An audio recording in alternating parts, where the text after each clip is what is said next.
living in the woods, a last resort for some migrants living on the East End. NewsdayTV visited 2 encampments in the town of Southampton.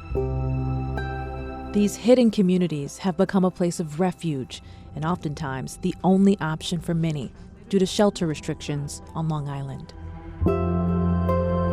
Mike Jafrida, with the Allied Coalition for the Homeless, explains why. Single adults that are not U.S. citizens and do not have a Social Security number on Long Island are not eligible for any year-round shelter. The organization's street outreach team works to find housing solutions for all people, regardless of their status. Long Island is very big. There's a lot of wooded areas. It's not so easy to find people. We'll get calls saying that, they can see people in tents. Southampton Police Sergeant Gina LaFerrera says officers don't forcibly remove anyone unless they're on private or town property or if the temperature drops. We don't want to see anybody out there in the freezing cold because we obviously don't want anyone, ill. But these encounters are often met with hesitation. A lot of times they have their encampments set up. They don't want to leave their stuff behind, so they'll stay. Although living in different encampments, the men face the same fear of losing the community they've created.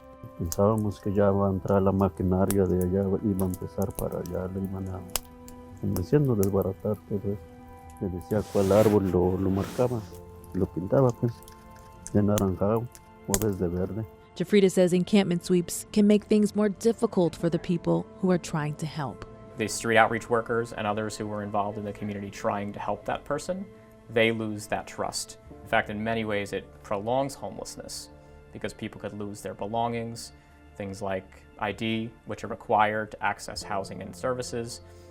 Outreach workers could no longer be able to find that person to continue to follow up with them and work on housing. There's a plan to build affordable housing where one of the encampments is located. Newsday reporter Brianne Letta has been looking into this. What did you find?